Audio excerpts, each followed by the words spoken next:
narrated by Alan Seinfeld. And Right. Alan has been doing investigative reporting on UFOs for quite a couple of years now. So he just wrote the most amazing book. It's a bestseller Yes. on ET contacts, and so ET contact is on the rise now. And now it's time to hear this panel of experiencers and researchers expressing why this is happening and what the ETs plan for the Earth. How is the future of our collective evolution being pushed forward by this higher level of consciousness? Now's the time for making contact. Actually, the government has 19 days to tell us what's going on here. And we, as a human race, need to rise to occasion. This panel of experts will inspire, enlighten, and motivate people to participate, being able to come forth and know we are citizens of greater cosmos. Alan Seinfeld is the host is the author of the new book by St. Martin's Press, Making Contact. He has a radio show, newrealities.com, actually a cable TV show. On it is going to be Daryl Anka, best known for his trans channeling of Bashar. Actually, he's the most well-known channeler in the country right now, of Bashar and a multidimensional being, a friend from the future. Grant Cameron became involved in ufology in May 1975 with personal sightings of UFO that became known as Charlie Red Star. Carolyn Corey is producer, writer, and director of such cutting-edge films as ET Contact, exploring how ET encounters may be evidence of a greater phenomenon, which includes the hybridization of new species. Shanad Wilhelin is an educator, trainer, facilitator, and long-time contactee. Marie Rodwell is Australia's leading researcher and writer on the UFO's contact phenomenon. She is the author of the highly acclaimed book, Awakening, How Extraterrestrial... Hello, can you guys hear me? Rebecca Hardcastle-Wright is a leading expert in exo-consciousness and the extraterrestrial presence. She's committed to building an exo-conscious civilization co-created by humans, ETs, and multidimensional beings. So, Alan Seinfeld, who has the best book right now on what's going on with ETs, is going to bring us the panel of now. Hello, Daryl Anchor. Thank you. Hello. Welcome to Daryl. Last time I saw you, Bashar, was with Polo. Long time ago. Well, thank you, Daryl and Mark, for the introduction and all the panelists. We are waiting for a few more. I also, there's someone stuck in the breakout room. How do you Who's in the breakout room? What? Who was in a breakout room? No, Mark Sims. Mark's one of my guests here. Say Vicky. Yeah, okay, but anyway, we do have. Okay, I'm bringing Vicky. him. Okay, I'm bringing him. Yeah, bring Mark Sims in. Thank you. And we do have Sinead. We're waiting for Mary Rodwell. We are going also for, let's see, Carolyn Corey is going to be here, but I guess I think we should start, and as the people come, I'll just bring them in. Okay, so you look for Carolyn Corey, Mary Rodwell, Daryl's here. And actually, we might have a special guest appearance from Danny Sheehan. So Danny Sheehan, if people have been following it, is the lawyer for Luis Alessandro, but he wants to start a people's initiative. A people's diplomacy initiative. So I thought the best way to do that is to talk to some of the people who've been in contact. That's why Daryl it's 38 years with your relationship with Bashar. Is that right, Daryl? Yes, that's correct. And an educator, and Mark has just come onto the scene with these incredible contacts he had. So why don't we start? There's no way to just highlight the panel. We're live on Facebook. And we're live on. Is there any way to just isolate the panel or no, Mark? Right now you're isolated. Okay, no, because I'm seeing everybody, so that's okay. No, that's just okay. The okay, all right. So let me just say thank you all for being here. I'm Alan Steinfeld. I have just written this book, Making Contact, where Daryl Anka has a prime chapter because I feel we have to talk to the contactees if we're really going to talk about what contact's about. If we're really going to be making contact, we need to talk to the people who are making contact. And Daryl's had a 38-year ongoing connection. Mark Sims in 2012 had a connection with a being called Tejbar. Sinead, give us a little background about you, because I know you're very connected. And then I want to ask a general question. Go ahead. Sure thing. Thanks, Maya. Thank you for having me, Alan. I really appreciate being here. It's wonderful to be here. So I'm an assistant to Grant Cameron. Who might be showing up at some point. I really would like Grant Cameron to be here. Yes. Hopefully he's coming in. So I am an experiencer. I'm a lifelong experiencer. I had a series of experiences as a child. Most significantly, probably a series of really intense downloads between age 9 and 11. And then later on went to Peru in 2017 and met a bunch of light beings there, which was not expected. I didn't ask for that to happen. It just occurred. And that was at the end of some very long, deep personal work and research into topics I was just seeking and trying to find more. So when I met them, I kind of felt like that was a gift. And then after that, things really started to speed up. In summer of 2019, I had a massive awakening. And 2 months later, I met Grant, and things have just been flowing ever since then. So quite a lot's been going on. Yeah, that's the gist of it. Thank you. We'll come back to you. And I want to just introduce Carolyn Corey, who's just produced a movie called, wait, don't tell me, Superhuman. And she's making her new movie called about ET contact, kind of the science of ET contact, right? Yes, that's right. The new movie is, for now, it's called A Tear in the Sky, but we're still kind of not talking too much about it. But basically, it's about UAP, but more the science and the investigation as opposed to cover-ups and stuff like that. But my latest movie is Superhuman: The Invisible Made Visible.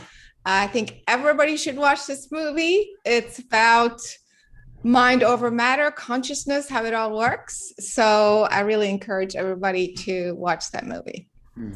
So for everyone who's watching now, and thanks to Mark for producing this, we are in a new phase of contact, the contact experience. Not that it's different for people who've had contact, but for the rest of the world, they're coming online. So I'm here at Laughlin, Nevada with, it's called the MegaCon. And I just talked with Danny Sheehan, who's working with Mark Sims. And Danny and Mark are putting together, you want to tell people what you're putting together, Mark? Sure. Yes, go ahead. Oh, you're on mute. Unmute, yeah. Unmute, Mark. Yeah, thank you. Okay, because okay, sorry, I got it. Go ahead. You're on. All right. Can everyone hear me? Yeah. Perfectly. Hi. Thank you for having me, Alan and Mark, and it's really great to be here with this amazing group of people. So Danny and I met back in 2015 when he called me and invited me to come out to Santa Cruz to visit him and share my encounter of 2012, in which I met face to face a light being, or a celestial being as he called himself. And I posted this encounter, the story of my encounter, on YouTube, and he came across it and then contacted me. And so that's how we met back in 2015. And out of that meeting, he shared with me a vision that he and Dr. John Mack had put together while John was still alive. Back in the early days in the 90s, when he was representing John at Harvard to save his job, they had brainstormed about the importance of establishing a people's diplomacy initiative for citizens of the world of high standing, whether they be scientists, academics, theologists, politicians, to find these people and come together in a discussion about how would we initiate diplomatic relations with these beings from another dimension, another world, etc. And so when John Mack was tragically killed in 2006, that kind of went on the back burner. And when I met him in 2015, I provided the seed money to launch the new Paradigm Institute. And we formed this institute at Berkeley at a place called Holy Hill. It's a 1 square mile location just across the street from the University of California, Berkeley, where all the major theologies, religions of the world have established a headquarters for academic study. These are all progressive academics from Islam, from Hinduism, from Buddhism, from Catholicism, from Christianity, all the different sects. And our idea was to approach all these academic theologians about having a conversation on this topic. What would it mean to engage extraterrestrials in a dialogue? And what would it mean to, from a theological and a philosophical standpoint, to these major religions if all of a sudden it was discovered that we're not alone, and helping prepare them for this inevitability? So Danny and I hired an executive director who lived there for 2 years. It didn't go very far, unfortunately, but we've continued talking about this, and we're at a point now where we're launching a virtual institute, a virtual Paradigm Institute, where we can have people from around the world engaging in a discussion on this topic. And so I'm launching the new the harmonic convergence in July. This will be the second that I've done. Last July, I did a 10-day event that was free called the Harmonic Convergence 2020. And I'm doing it again this year, but I'm doing it on the observation deck, which is a virtual platform where Captain Ron and Lori and Michael Moriarty have established a place where people can congregate and educate themselves and talk to thought leaders and, you know, some of these amazing people to have this dialogue. And so we're working with that kind of environment to do this. So that's it. That's great. Okay, good. No, thank you. I'm just going And, to jump in here. Oh, That's okay. yeah, you can speak through my speaker. Oh, okay. So the idea is that Why don't you this is a new time for human beings and the relationship. And what Danny Sheehan's really putting together is a people's institute, like it's the people, not the government, that's going to lead the march into the unknown. So I want to ask Daryl, you know, with the upcoming like release of information, are you getting messages from Bashar? Is something happening in your world, or what do you feel like is shifting on the planet based on your relationship? Well, first of all, hi to everyone on the panel. It's great to see everyone and meet some of you for the first time. Bashar has talked about that a little bit, and actually he's going to talk about it more in the upcoming event that we're doing in July that he's actually titled Breaking News. But he has mentioned this, that what we're seeing now on a lot of the major news networks about their discussions and release of the information from the Navy and other military institutions about some of the sightings that they're now validating, is he has said this is the early stages of disclosure, but he said to pay attention to how different people are using this information. Some of them will be using the idea that ETs exist or that these UFOs are authentic in a positive way, and some of them might be using it in a negative way. So he's just basically saying to make sure that even though we are now receiving some authentic information, just to, you know, use your common sense and take the information with a grain of salt with regard to what people are actually going to be saying about why these ETs or these UFOs are here, because he's basically saying focus on the idea that this is a positive event. Don't focus on the idea that people might be using this to manipulate, to control, or scare or make people afraid of what's going on. So he said we just have to stay balanced and stay in the center with all this information that is coming out and more information that will be coming out in the near future. Alan, we can't hear you. Alan, we can't hear you. Oh, okay, sorry. So, Daryl, let me just ask you if Danny Sheehan is going to put together a panel, a people's movement, and you've been 4 decades of contact, what would you suggest to someone creating an organization that was going to establish relationships on the behalf of the people of planet Earth with these beings? What would you suggest to be part of that platform of people of Earth? Well, I would suggest what basically Bashar suggests, which is, people have a certain state of being about them based on what they strongly believe to be true about themselves in life. And his suggestion is to really get a handle on letting go of our fear-based beliefs, letting go of negativity, of really putting ourselves out there and taking actions that are positive actions. Because to Bashar, the language of physical reality isn't words, it's behavior, it's action. So the things that we do that are positively oriented toward the idea of being open to realizing that we're not alone, to realizing that there are others in the cosmos that are interested in forming a connection with us.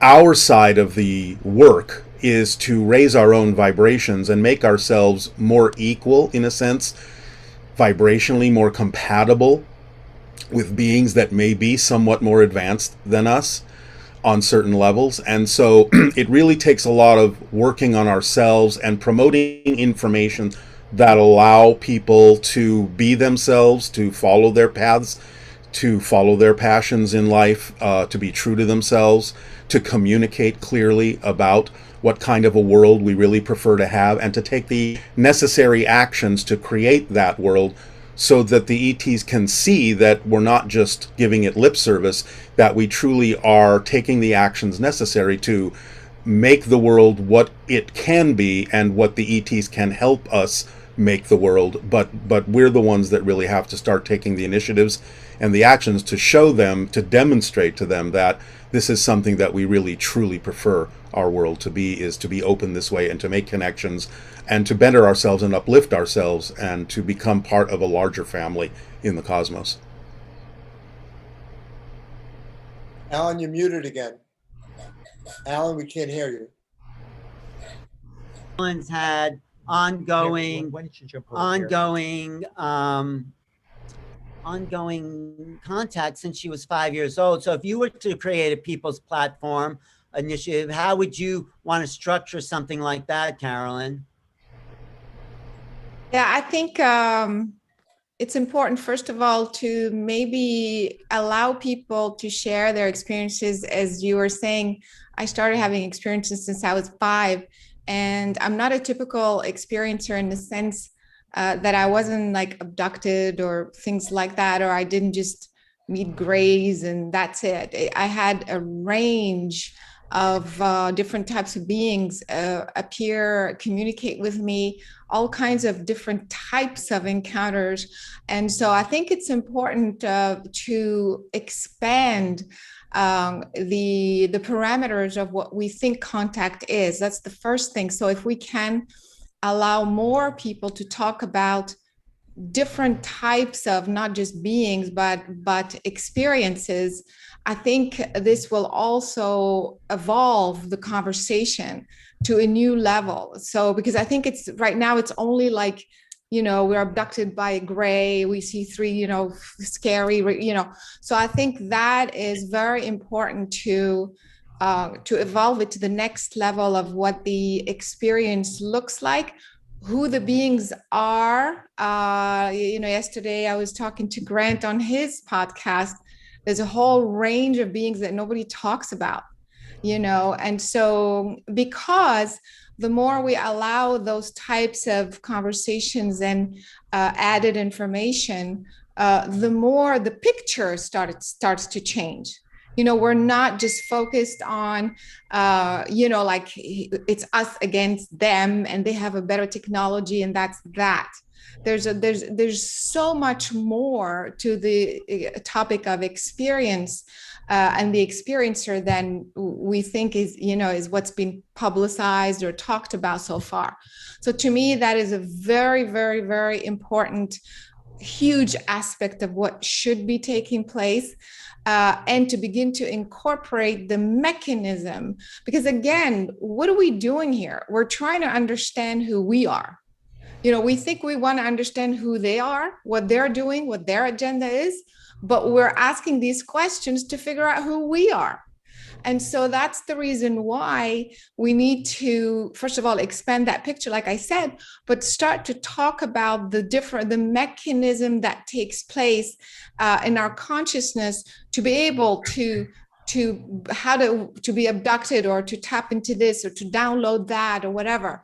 That also starts to bring a little bit of the science. You know, it makes the whole topic, I want to say fuller, you know what I mean? More substantial, more real, and I think more relatable, because then you would also be attracting more of the mainstream person who thinks that, oh, they've, you know, this is like for some few people who saw a UFO in the sky, whatever. It's just a few people who can do this or whatever. That's not for me. I don't agree. Now through my movie, Alan, every day I get dozens and dozens of emails from people, all kinds of people, judges, mayors, lawyers, medical doctors, people who had nothing to do with new age stuff or alternative stuff or UFO stuff, who tell me, you know, just by watching your movie, I realized that I've had some sort of experience. I'm not sure what it is. I'm not sure how it is. So that's the reason why I think we need to introduce the bigger concept of consciousness and the mechanism, and perhaps even the spiritual aspect, not religious, you know, so that more people are interested in this conversation and make it more normal. You know, I'm kind of tired of being called paranormal. What is paranormal? It's ridiculous. You know, I mean, it's ridiculous. Maybe we are the normal. And, you know, it's like, what is even normal? Paranormal, actually. Or yeah. almost normal. Right. Yeah. So that's what I mean. I think it needs to be more substantial and bring those additional components. That would be my input. So, the government, I mean, the papers, the media, they don't know what to do with this. The government doesn't know what to do. They can't explain it. So it comes down to the contactees, the people who had contact, to start to explain to the people what's going on. But they won't even mention the A word. They won't even say they'll say, yeah, there's stuff out there, UAPs, but they won't tell you who's flying it, who could be flying. No, they're just out there. There's no sense of like, there's an intelligence behind it. Yeah, there's stuff in our sky. We don't know what it is. It may, but they're not, but this is where I think the bigger approach has to take. And I'd love for this discussion to sort of lay the foundations of what a people's diplomacy initiative would look like. So Sinead, you're an educator. You've worked in that kind of administrative capacities. You're an ET contact. So what would be the foundation to start if we're going to lay out rules of diplomacy or for a worldwide agenda? And that's what Danny and Mark are talking about. Do you know what I'm asking? Because I'm not really sure what I'm asking, but do you know what I'm asking? I do fortunately have a clue about what you're asking. Thanks, Alan. And hello, everybody as well. It's a pleasure, really a pleasure and an honor to be here to have this conversation with you all. So in terms of foundation, I think, you know, we need to stop thinking about the us and them thing, and we need to stop buying into mainstream media narratives, which are very obviously constructed and are being done in a very, you know, deliberate kind of way. It's a rollout, right? It's not an accident. There's no real leaks. Like, this is all done on purpose. So that narrative is kind of leading us more towards the idea that they, whoever they may be, and of course we're learning more and more about the wide variety of beings that have always been here and come here now, but that they are not actually the threat. Like, we are our own worst enemy. If you just look at human history, there are horrific things that we have done and that we do to ourselves, that we do to each other, that we do to nature, that we do to animals. Worse, we have been so inhuman to other human. We've committed so much atrocity and Holocaust, and we have a lot more to fear from each other than we do. Yeah, and I think that our willingness to our avoidance of looking at that in some ways, and our willingness to say it's them, it's the unknown, it's the big scary aliens who are going to come and get us. Our willingness to avoid ourselves and project that outwards is very typical of an aspect of human behavior where we don't want to. I mean, when we were talking to Caroline yesterday, I think I phrased it something like, it's the vegetable that you don't want to eat on your plate. It's the last thing you want to deal with. You don't want to look at your fear. You don't want to look at your ego. But if we're going to have a relationship, an intergalactic relationship with all these other beings who are clearly around us and have always been here as well and want to communicate with us, then we need to start taking ownership. We really need to realize that this is a partnership. We are not passive. We have to do our part, like what Daryl was saying, right? It's all about action. It's very easy to say the words. It's very easy to put really nice sounding sentences together, but the language is not the point. And language is actually very limiting, right? Because so much of the information we get from them is energy. It's vibration. It's not in words, and we can't put it into words either. Sometimes it's very difficult to do that. So, in terms of the foundation, the communication has to have a solid foundation of trust and of willingness to be open and realize that they are friends, that they are here to collaborate with us for the benefit of all of us and of this planet, as well as the intergalactic community that we're part of. So, that to me is very, very key, is owning the parts of ourselves, right? Being willing to do that personal work where we confront our fear, our ego, and how we see things is so black and white, so us and them, so up and down, good and bad. It just isn't like that. Yeah, I agree. I agree with all that. Past 60 years, but I just want to say, for the past 60 years, wait. they portrayed. Keep talking. Oh, sorry. Oh, sure. Okay. Mark, is that you, Mark? Yeah. But Mark, for the we last don't see you. Daryl's going to say something. Go ahead, Mark. Okay. And then No, it's all right. The last 60 years, they portrayed the aliens as a negative being. Something, right. When we were younger, we were supposed to be scared of aliens because they were the horror movies. But I think people's viewpoints are changing. I mean, they have changed. Yes. I think the people are ready, and the government just isn't letting us be ready. Yeah, well, this is the point. I agree with everyone with what you've all said. And I think the idea you just brought up, Mark, is, those scary alien movies are really just us projecting our fears onto them. Yeah. We're just using them, to reflect that. And, I agree with what Carolyn is saying. We need to have a lot more understanding of the different types of interactions that are going on with the different types of beings, that it's a broad spectrum. It's not just one or two types. We do have a tendency to kind of lump them all into one group and just think that they all think the same and all approach this the same, and they don't. There's quite a wide variety of approaches going on, as far as I can see. And what Sinead said is important too, because I think it's really what I touched on earlier about the idea of really getting in touch with our own fear-based beliefs and letting them go. We just need to be far more transparent with ourselves so that we can really show other beings who we really are instead of hiding ourselves because we're afraid. So it's like, in many of the events we've done and the channelings we've done, and the reason that we made the documentary First Contact about the channeling that I do and about who Bashar is because of what you said, Caroline. We want to kind of bring some of this into the scientific realm. So, one of the things we did was to show that when I did a channeling state, I had my head wired to an EEG machine to see what's going on in the brain during a channeling state. And what we really discovered is that everyone has this ability. It's not a foreign ability. We're all naturally capable of achieving these different altered states in our brain that represent a higher function and a way to connect to ourselves and to others more deeply. It's just basically the gamma state, which between 40 and 100 cycles per second in the brain. So that was one of the things we did in the documentaries, because we wanted to demystify this stuff. And like you said, none of this is really supernatural. It's just nature we don't understand yet. And we're trying to, quantify that slowly over time. But we wanted to just show that everyone has the ability to get into the proper state to be more of themselves, and to really just put our true selves out there so that we are more transparent and not hiding in this compartmentalized way we tend to think, so that we don't even know, like you said, who we are. I think it's really important to become far more transparent. Well, the government isn't even transparent. This over there, the leaders, how do we expect?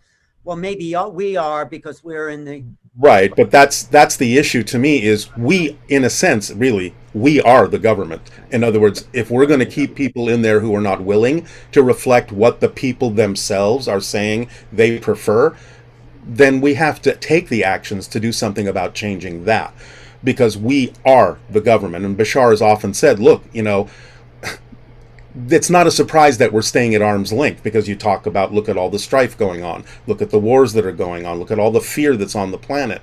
So it's up to us to really create the kind of world that we really say we prefer, and to take the actions to do so peacefully, lovingly, but not backing down, not standing down. So, the idea really is, as Bashar often says, look, we're not here to save you, we're not here to rescue you, it's your planet. You have to do something to let us know you want to be a part of this cosmic family. And so take those actions. You are your governments. Don't have the, as someone said, I think it was maybe Sinead or all of you, don't have the they versus us mentality even within your own society. You have to understand that everyone is acting based on their belief systems. What they've been brought up to believe is a truth for themselves, and a lot of that is fearful truth. So it's about clearing that out and getting people to know, look, there's enough for everybody. We don't have to hoard. We don't have to hide. We don't have to be afraid. We can figure this out. But we have to act like we actually are the people who live on this planet, and make a statement by our actions in a number of other ways as to who we really are and what we really prefer Earth to be. Well, we have one of our inside agents, Danny Sheehan, going to Washington. I can say that he said it publicly, on June 15th. On June 15th, to talk to inspector generals as Luis Elizondo's lawyer, to start to really make a case for the American people that it's time for the truth to come out. And if people don't know who Danny Sheehan is, actually we're in his hotel room, but if you don't know who he is, he defended Karen Silkwood. He was involved in the Pentagon Papers. He what else? He was at Standing Rock helping the Native Americans. He is the people's lawyer. We need that lawyer as the American people to come forward and say, yes, what is the Declaration of Independence say? We the people demand, transparent government. So you've been working with Danny a lot. So what are the principles you guys are putting down to start this people's movement? Yeah. Well, I just want to add a few things before I answer that question about Danny. Danny is a true hero, and his wife, Sarah Nelson. They have an institute called the Romero Institute that you can check out at romeroinstitute.org. Right on the front page, you can learn a little bit about the both of them. But basically, they were the co-founders of the Christic Institute that brought the case against the government for the Iran-Contra affair, and actually prosecuted some people as an outcome of that. But related to the ET phenomenon, he was the lawyer for Dr. John Mack and saved his job back in the 1990s when John was under attack by the president of the Clinical Psychology College, of which he was a member. And then he was the general counsel for Dr. Stephen Greer during the Disclosure Project in 2001. And then he's also been involved in the Citizens Disclosure Project that was more recent. So he's been involved in this for a very long time. And he's also, by the way, the founder of the Lakota Law Project, which is lakotalaw.org. You can see that also on the webpage on the Romero Institute. So this guy is an amazing human being, just a real role model. And so I look to him for a lot of advice, and the two of us have been talking about this very challenging initiative. How does one go about establishing diplomatic relationships with extraterrestrials? And so there's a lot of questions, you know, the first of all, who should that be representing the human family? Who can we trust with that responsibility? So clearly it needs to be a transparent process in terms of how that begins. Who's going to be representing us? What are they going to say if they establish communications, and how should they establish communications? And once communications is established, then what? What do we want to ask them? What do we want to say to them? I anticipate that, you know, once we figure that out and communications or relationships are established, then there needs to be the big meeting, right, where they land, you know, at the White House, or, you know, at the mall in Washington, D.C., wherever this place is. It's got to be safe for them. It's got to be a neutral place. I don't know that the mall would be my first choice if I were the ETs. So, you know, this is a process, but we need to start coming together and having this discussion. And we need people who are smart, who are responsible, who are respectful, and understand the history, the very rich and long history of this phenomenon. And also, I believe it's important for us to establish some kind of shared core values and mission about this initiative. Like, for instance, do I believe that ETs are malevolent? Well, I believe there may be a faction that's malevolent, but I believe by and large, there's a large contingency of benevolent ETs that are simply waiting for us to reach out to them in the right way, responsibly, with a good collection of, you know, representatives of our planet, of our human family, and we begin that process. So this is a big undertaking, and this is what we're going to be doing for the Harmonic Convergence 2020 event, which is again from July 5th to July 14th. This is the theme of that 10-day event is going to be establishing and launching the human, or the People's Diplomacy Initiative. But I think I need to I was going to say, Yeah. Bashar, I think, has, I mean, Well, let me go ahead, because yeah. yeah. I think that's great. We obviously do have to come from our side, but I want to add to that is to not forget that the aliens and ETs are coming from their side as well. So in other words, the idea of, you know, and I'm not in any way, shape, or form saying it has to be me, but they may have some idea also about why they're contacting all the people they're contacting about who represents humans on Earth. I don't think it's going to be just up to us to decide that.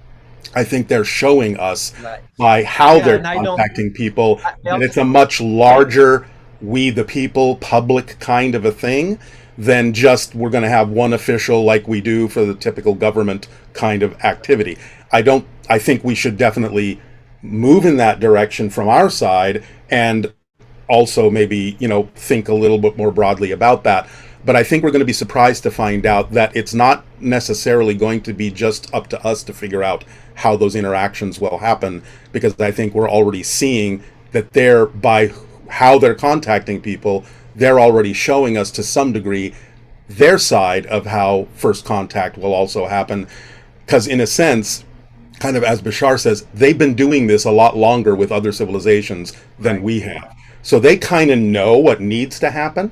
And so I want to just not shut out the idea that we shouldn't be looking for their cues to us as well as to how they think an actual meeting and first contact, open contact, would actually occur. I think it might be a little broader than we think. Right. Is that true? You get that too, Carolyn, that, you know, from your contact experience, that you've as you're downloading this ET connection, that they have a plan of how they're proceeding that, maybe we're not even in touch with at this point? Yeah, totally. To me, I feel like it's a much, much bigger story. I mean, from that perspective, I call it the divine plan. In fact, I wrote the book, The Divine Plan, because from that perspective, it is so much bigger and it's multidimensional.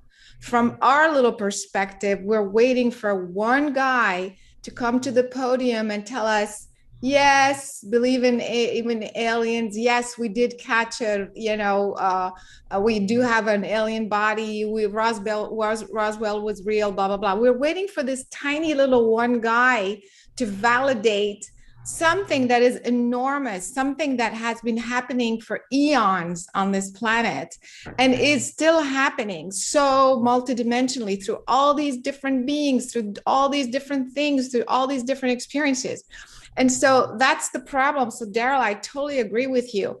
Also, we are so programmed to fail. Like I work with, like deprogramming and regression and all kinds of stuff with hundreds of people. So the kind of like the default setting of the human brain is, I'm not good enough. I'm a failure. I don't know who I am. Therefore, I need to look for answers outside myself. I mean, that is at the root of all our problems. We rely on big pharma to heal us. We rely on government to validate what we should believe in. We rely on all kinds of authority figures outside of us to tell us who we are. And that is at the core of and here we are doing it again. We're waiting for the one guy to tell me, yes, you're right, you did have an experience. I don't need that. I know it's real. And so I agree with Daryl big time. So I think it is very, very important to have people like Daniel Sheehan. Oh my God, he is a real hero. He is such a huge hero to be out there. To me, it's not so much to get the one guy to tell us the truth. What he's doing is triggering the principle of truth in government. That's what he's doing. And so he just wants people like him, wants the people who represent us, we the people, to speak the truth. So, so that's why I think he's crucially important in that process of bringing truth. But at the same time, we need to be out there, like I said, and just keep talking, just keep exploring and stop waiting for someone outside ourselves to speak up. And when we do that, so to me, from their perspective, they're saying, it's already been laid out. Just be it, do it, say it. And the more you do, the ET, I don't want to call it agenda because it sounds like so, like it has a negative connotation. To me, the divine plan unfolds very, very organically, eloquently. And so that's the reason why, like you were saying, Daryl, it's really up to us to bring it out as it comes out. So all of a sudden, I'm telling you, right now, everybody's focused on this report. Everybody's focused, June, blah, blah, blah, we're waiting for this big thing. And at the same time, I think that this is phase one. Okay. It's later. It's just that what this is really going to do, it's going to confuse us even more because one guy is going to say this and this is non-conclusive and this is classified, blah, blah, blah. But what it is going to do, it is going to trigger more confidence in the people who are having experiences, who they're going to be like, wait, Congress is talking about it. Why can't I talk about it? So that is, to me, the second phase where more and more and more people are going to be comfortable talking about these types of things. It's going to be global. And it's going to be this one guy, the ET is going to show up, but not through government. It's going to show up in your background, Mark, or in my background, or does that make sense? Yep. That's how the real disclosure is going to happen, in my opinion. Does that make sense? No, it does make. I just want to ask Sinead, because she is, like I said before, educated. There are principles of educating a population or a classroom. What do you think some of these principles should be, and then we have a special guest. But go ahead, Sinead. Well, I definitely agree with Daryl in terms of, not getting so attached to what we think the right way to do it is, and coming only from our own perspective, and also not even having an attachment to, the way things have always been done, typically when you enter into a diplomatic dialogue. I think we really do need to be open and receptive to what's going to come our way in terms of their guidance, right? Because they're definitely guiding us. They're definitely giving us advice and supporting us along the way, and being very helpful, right? To help us get to where we need to go. So we just need to be receptive to their feedback, I think, and, to treat them as we would anyone else. If you're going to be doing something collaboratively with a group of your best friends, you don't just decide yourself what all the decisions are going to be. You consult with the group, you listen to everyone, and it's an inclusive thing, right? So for me and my experience, that's their whole approach, is inclusivity. I don't feel, it feels very collaborative to me, the communication. Yeah. I agree with you totally, Sinead. And, I think that the first step that needs to be taken is our step, that we need to get a serious contingent of people who know that this is a real phenomenon, and that the ETs are kind of waiting for us to make the initial, reach out. And so, that needs to be, we need to come together and have a discussion about that. And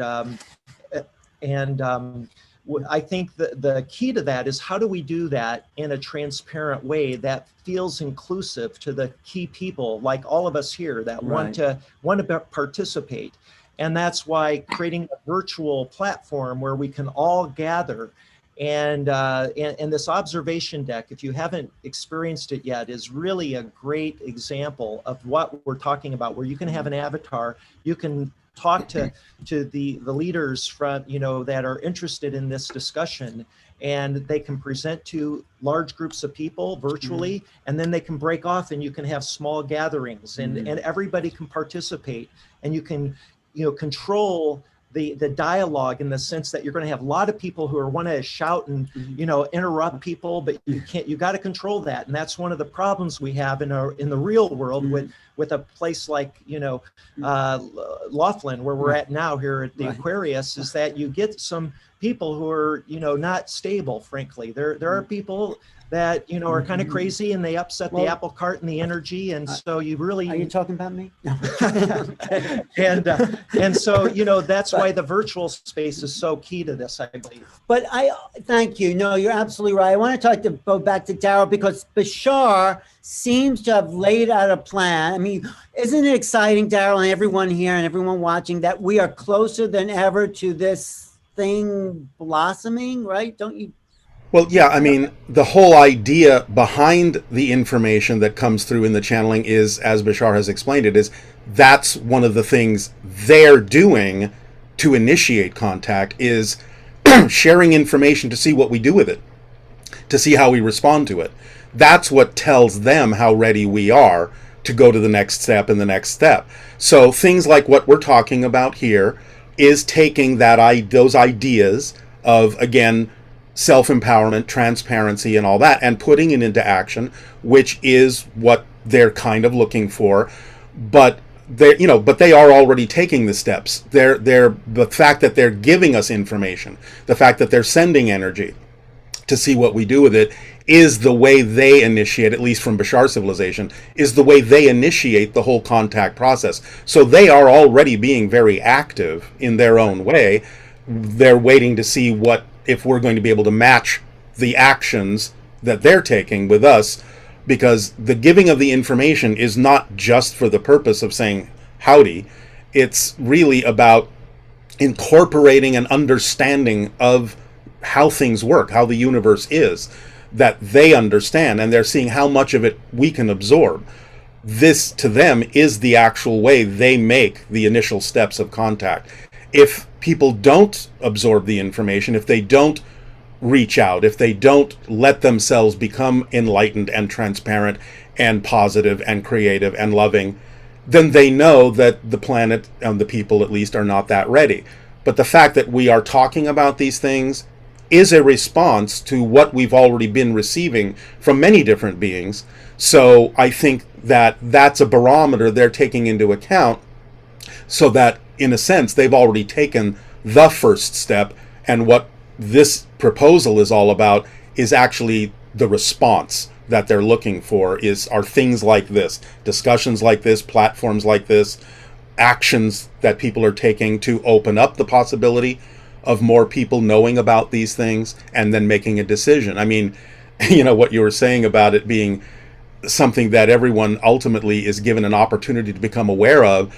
I already consider the idea of UFOs to be the biggest secret that everyone already knows. They're just not talking about it. So it's kind of like, yes, the more we can make it okay for people to say, here's my experience, like Caroline said, that's what's really going to be the response that the ETs are kind of looking for, is this wide, broad response, along with some of these very specific platforms that can help people know it's okay to talk about this. It's not an issue of ridicule. It's not a taboo anymore. This is something that's actually truly happening, and we need to really look at it and react to it and respond to it as a part of our reality now, because it always has been. We're just now at the point where we're finally beginning to acknowledge it. But a lot of the recognition also comes from the fact that they've been giving us information, like Caroline said, for thousands of years. And we're only just kind of waking up. One thing that's always stuck with me in terms of what Bashar said is, we ask for help. We often ask for more help. He said, you are already being given all the help you can possibly be given. Nothing is being withheld from you. So when we're asking for help, what we're actually asking for is to become more aware of the help we're already receiving. That's what the awakening is to be aware of what's really going on, not to think that it has to start.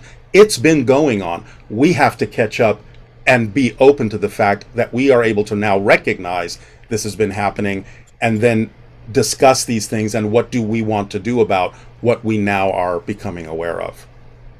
Well, I think what Danny and Mark are doing, my guess from what I've heard, is also wanting to get the input from those beings, from the aliens, the ETs, whoever they are.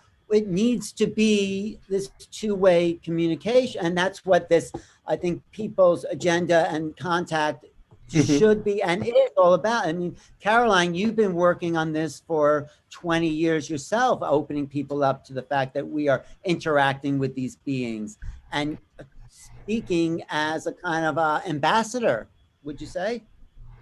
Yeah, I mean, because I've had direct experiences myself since I was 5.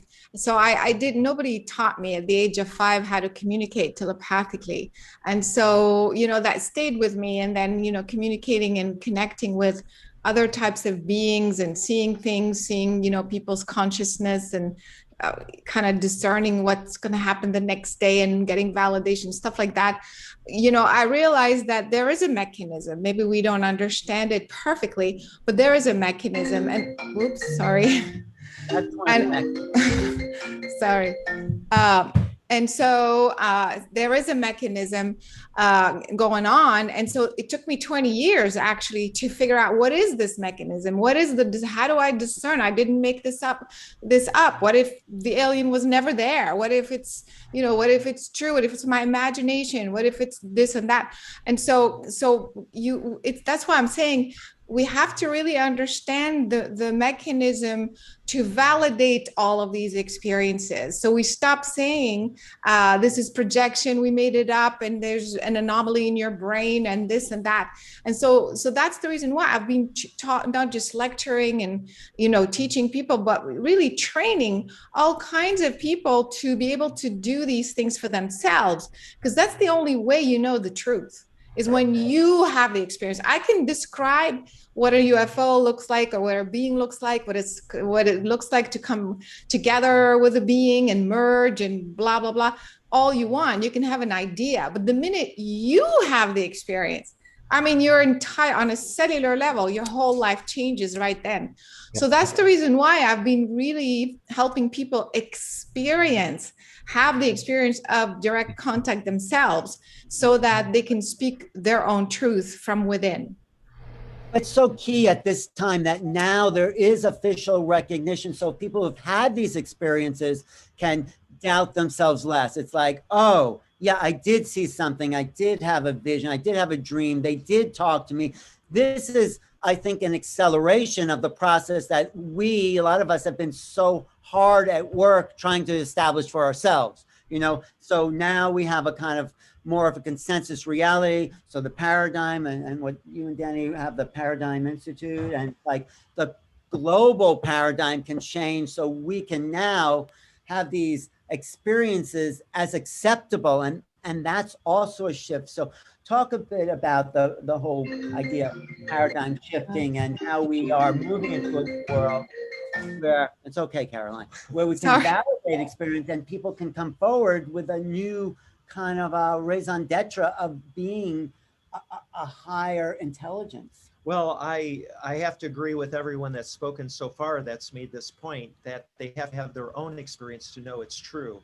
And so I think that needs to be part of the strategy of how do we, with the people that are willing to sit down and try it, try doing some of the things that Carolyn teaches people and listen to Bashar. There's a lot of people that think Bashar's really out there and it's too woo-woo for them. A lot of people, though, have to say love Bashar and take I some love of Bashar. Well, it doesn't matter. And to Bashar, the most important thing is the information, not him. Yeah. No, Right. I know, but the teachings of Bashar are what people value. But go ahead. Yeah. I want to make it clear that, Yes. I'm all on board, but there's a much larger population or percentage of the human family that, don't know about Bashar. And then those that do, are a little apprehensive to want to spend any money and time listening to a guy who thinks he's channeling an extraterrestrial. I mean, and I used to be in that group. I used to be a skeptic and somebody who would just like, I'm not touching that.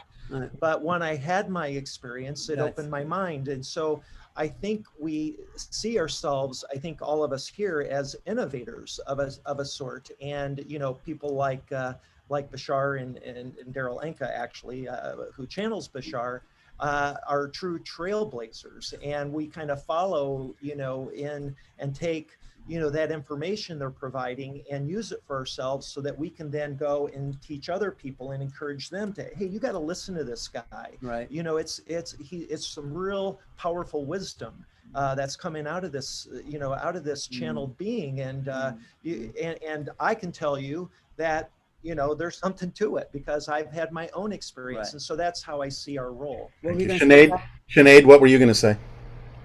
Well, actually, I wanted to share my favorite thing that Bashar says, because it ties into everything we're talking about right now. I have it on my refrigerator. I look at it every day, and it's a practice I try to do regularly, which is living in a state of our highest excitement without an attachment to the outcome. And that makes me think about the process that you're working towards, Mark, with creating this diplomatic system that we can use for communication to really form a deeper, more comprehensive relationship with our extraterrestrial friends and family, which is, I guess, how I would refer to them. So, when I think of that saying, live in a state of your highest excitement without an attachment to the outcome, that first of all connects directly back to what we were talking about 10 minutes ago. Having a mindset and thinking a lot about how to raise our vibration, doing things like taking on actions, initiatives to actively raise our vibration and to enter our own consciousness, right? To get into that energy field that we need in order to have that communication. So I don't know what the end result, is going to look like in terms of the diplomatic contact. But while they're in the process of creating this, I think that's a really important thing to keep in mind, right? Because it encompasses what we're talking about. In order to do this work, we have to be living in a place where we are nurturing that energy and that vibration in ourselves, and a sense of expansiveness in our hearts, right, as well as in our minds, and be open to what they're going to help us do. So, without an attachment to what it's going to look like, without an attachment to who's going to do it and what the structure is going to be and all that kind of stuff, because that will evolve naturally, that will come. I Yeah. also want to say, I agree with everyone here, and maybe we'll have a little guest appearance in a little bit, but we're living in such a strange world where people have been talking to aliens, Carolyn and Daryl, for years, for decades, and then there's a whole population saying, are there aliens? Are we alone? I mean, there's this spectrum of belief that we are enmeshed in, and like, yeah, even my own family, you don't really believe that stuff. I've had to fight for my beliefs. It's like, of course, how could you not believe it? So we are in this mesh of worldviews colliding, and this is where sort of the balance is being tipped at this point as we kind of approach this threshold, and people going to Washington and standing up for what we've known to be self-evident. Truth passes through three stages, as Schopenhauer says. First it's denied, then it's ridiculed, and then it becomes self-evident, where we're coming out of the ridicule phase because self-evident, all you have to do is look at the sky. So I'm just commenting on how diverse the world is, and what there's still a struggle to make this case and people's experiences valid.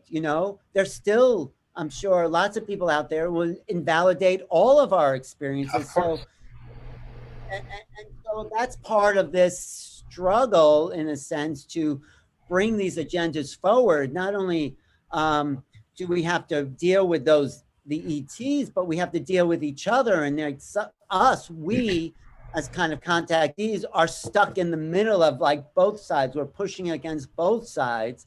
And yeah, Daryl. Yeah, I mean, I don't think we have to think that we have to convince anybody that doesn't want to be convinced. It's just about moving forward if you find yourself with like-minded people who know what they've experienced. So it's really just about validating ourselves to move forward in the way that we prefer to. There are always probably going to be people who will not be able to validate that for themselves, and that's okay, because we're not trying to convince the world. We're just trying to demonstrate what we know as a truth, and at least allow it to exhibit itself in the way that it is possible for it to do so. So I don't necessarily want to feel stuck between those things, because I'm not out to convince anybody. I often even say, you don't have to believe that Bashar is real. I can't prove it to you. I have my own proof for myself and my own experience. And that's why we say what's important is just listen to the information and try it. Because the proof comes with the information. Anytime anyone has actually used the information he's given us, they actually get their own proof that the information itself works and changes reality. So it's not about anyone believing that Bashar is real. It's about them believing in themselves and using the information to make changes in their lives that they prefer to make. That's more convincing than anything. When somebody applies the information and they get an effect in their own lives and things change for the better in a very profound way, that's the most convincing thing. Like Caroline said, or Sinead said, it's experience. They get the experience themselves that, okay, well, since the information works, at least then it tips their mind like, well, gee, I don't know. Maybe it doesn't matter whether it comes from an ET or whether it's a higher level of the channel's own consciousness or whatever. The information works. And just by letting them in on that level, normally most people will suddenly start to realize there's more going on than they thought. Because once they get into that level, you start perceiving things differently. You have to, as Bashar says, this is really just physics. You cannot perceive what you're not the vibrational level of. So if you change your vibrational level, you do start perceiving that other things are going on. So in that sense, it sort of takes care of itself, and it's not really about having to worry about convincing anyone. Everyone has to be allowed to believe what they want to believe, so that we can be allowed to believe and know what we need to believe and know as well. At least that's changing. Sinead, did you have a comment? Sinead, did you?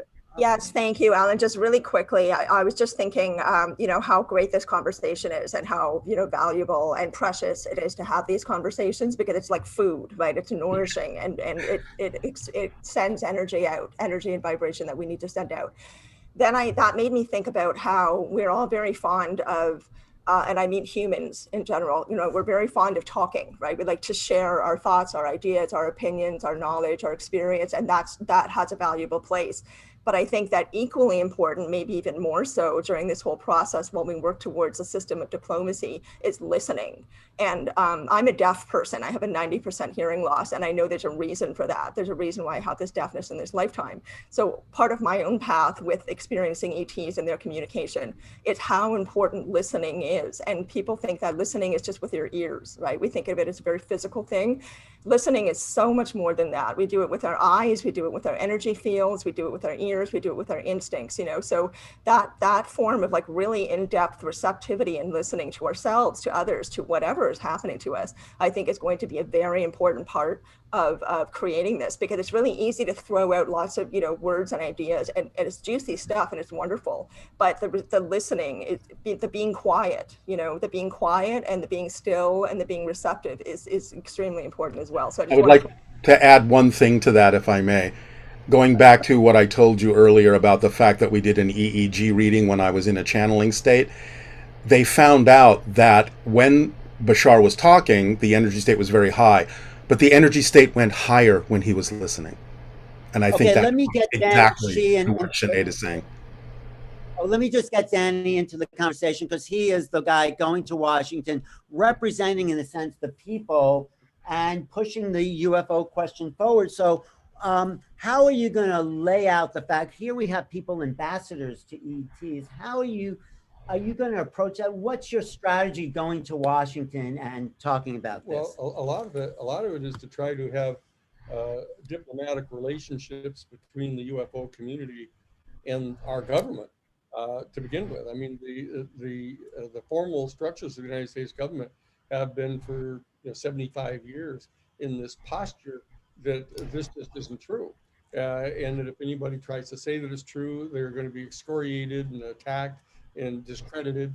And now, for the first time, they are being pushed into a situation where they have to at least pretend to be, quote, evaluating it, as distinct from investigating. They haven't admitted they're going to investigate it yet. They're just evaluating it. So what I'm trying to do is establish diplomatic relationships with the people inside the United States government who are in the process of trying to figure out what to do about this right now. They feel that they've been pressed by Lou Elizondo and by Chris Mellon, particularly, having revealed these videos, which are not by any stretch of the imagination the best. Alan, people are asking who this is, and I sorry, this is Danny Sheehan. This is Luis Elizondo's lawyer. He's our guy going to Washington to present the fact that, yes, we are being visited. They're not Russian or Chinese. They are these other beings. So Danny Sheehan, the people's lawyer. So go ahead, Danny. Well, it's just that I was legal counsel for the Disclosure Project back in 2001. I was legal counsel for Stephen Bassett's Citizens Commission to vet the different witnesses that would be presented to the Congress. I've brought high-ranking military officers to their congressmen and senators to present their direct knowledge about this and try to get them to respond to it. I've never been convinced that the best policy is to be trying to get the people who are hiding the information to reveal the information, as you've been talking about. I think that obviously the best evidence from a strictly lawyer point of view is to have you have the experience yourself. Right. And I was directly involved in the citizen diplomacy program of reaching out to Gorbachev back when he was just Secretary of Agriculture in the Soviet Union, setting up a diplomatic communication between him as a citizen and our citizens to try to persuade him to undertake glasnost in perestroika, which he did. In my staff person, I was chief counsel at the Jesuit National Headquarters in their National Social Ministry Office, their public policy office. My staff person ended up becoming the president of the Gorbachev Foundation. And the Gorbachev Foundation set up a whole series of meetings with former presidents and secretaries of state and secretaries of defense to try to discuss having a new, more modern paradigm, a new, more modern worldview. And we discussed in some of those meetings the implications of contact with an extraterrestrial civilization and extraterrestrial beings. And that whole process was underway when 9/11 occurred. And so that I'm a great believer in citizen diplomacy. I'm a great believer in trying to kind of get out around the institutional structures of a national security state that insists upon perceiving the ET phenomenon strictly in terms of whether they're a threat to our national security or whether they're violating our airspace or whatever the other panoply of sources of anxiety they have. So no, but how close are you to saying, guess what? There are people having contact, that they're here, that they're intelligent, they're here to help. I mean, well, it's interesting. The latest lengthy interview that we did, I participated in with Lou Elizondo, whom, as you probably know, was the head. He was the executive director of the Advanced Aerospace Threat Identification Project in the Pentagon. The latest lengthy interviews I've had, for example, with the Associated Press with Lou, the key is getting Lou to tell what it is that he believes, to really get him to utilize his stature and status as the person who ran the investigations to come forward to the people and talk to the people about it. So what we're trying to do is trying to figure out the parameters inside the Defense Department right now, what the protocols are with regard to being able to talk about this, because we're hoping to get Lou and Chris Mellon and other people that have been inside these programs to be able to come forward and share their own judgments about this at this point. And in the latest interviews, which have not been public yet, but that Lou has been emphatic about the fact that he has in intelligence language a high degree of confidence that these vehicles are not Russian and are not Chinese. And that may seem to people who've had the direct experience and who are channeling extraterrestrials, et cetera, that may seem an awful long ways from the ball, of just saying they're not Russian, they're not Chinese. But it's extraordinarily important to marry that particular position with the assertion on the part of the United States Defense Department that these are real vehicles, and the statements being made allegedly in the report that's coming up, that they're not ours, that these are not our technologies. So if they're not our technologies, and they're not Russian, they're not Chinese, then the question gets posed is, well, what are they? And when you can get people from inside the government structure starting to articulate what it is they have been talking about inside government circles about what these beings may be, and you start hearing them talk about the options being extraterrestrial, extra dimensional, or some extraordinarily sophisticated aspect of the human species that live underground and have come from some ancient time, and they've lived underground for lengthy periods of time, and that they come out from under the ocean in these vehicles.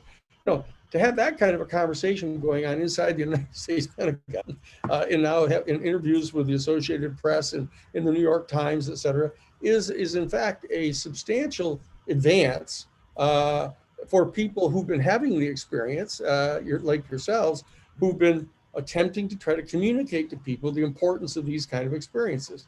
So that there's this extraordinarily fluid time going on right now, pursuant to which there's a whole set of evaluations going on about what to be done about this experience that people are having and about this phenomenon. So it's a pretty extraordinary period. It's an amazing time, and you're really our guy in Washington. Wouldn't you say, like, it's do you feel like pressure, or you feel excitement that you are central to this whole disclosure phenomena? Well, I don't know. I'm not. I've been in these places a lot. That I represented the New York Times in the Pentagon Papers case to publish all 47 volumes of the classified reports. I was, after the Bailey's office, we represented James McCord, who was the lead wiretapper for the Watergate burglary, who wrote the letter to Judge Sirica blowing the whistle on Nixon. So you get sort of used to these things in a certain sense. But in this particular case, that Lou Elizondo asked me to be his legal counsel, knowing that I was legal counsel to the Disclosure Project, knowing that I was legal counsel to the Citizens Commission on ETs and extraterrestrial life, and he knew that in fact I was the one that worked with the New York Times to expose these alleged national security top secret thing. So he knew that in coming to me. So that there's this dynamic that's involved in my relationship with him that has to do with lifting up this information and getting it out to the people of the world. Do you think you can push it enough so there will be congressional hearings about this if the Elizondo case gets out there? Yeah, but I mean, I've also had a lot of experience with congressional hearings. I mean, congressional hearings are seldom real. You know, there are always these dog and pony shows. They've already gotten figured out what the questions are going to be. They've already had to submit their written answers or else they wouldn't get to testify. You know, there's a whole set of choreographing going on, you know, with people in both political parties kind of jockeying for time. You know, it's not the be all and end all. But on the other hand, in the same way that people got much more responsive to this issue after the New York Times said that it was true, and even more people got involved when 60 Minutes said that it's true. So if you can get the United States congressional committees and have C-SPAN broadcasting it around the country, and people, especially in the summertime, you know, we like to have these exciting Watergate trials, the Senate Intelligence Committee trials with Frank Church. We would like to have the Iran-Contra committee hearings. You know, this can be summer fare, and if we can get that to happen, where there's a lot of congressional hearings going on, especially if the Congress people are not really in control of the process. They very seldom ever agree to allow their instrumentalities to be utilized to actually investigate anything or to run any risk whatsoever that information is going to be coming out to the American people that isn't to their personal benefit politically.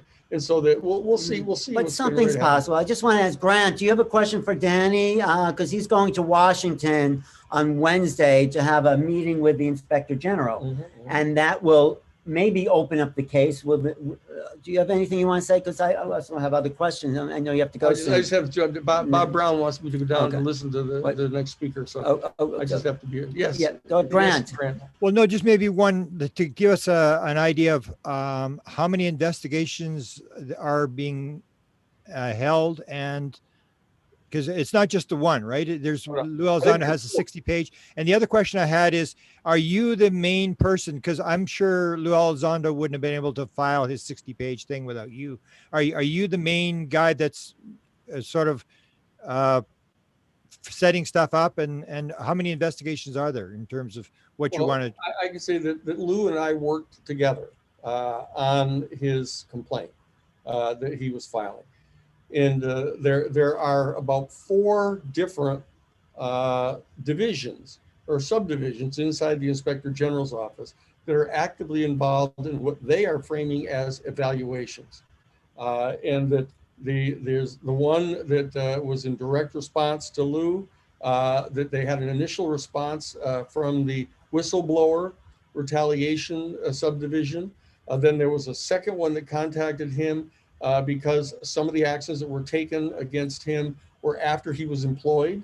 And so that it wasn't technically inside the jurisdiction of the whistleblowers because you had to still be employed to be filing your complaint.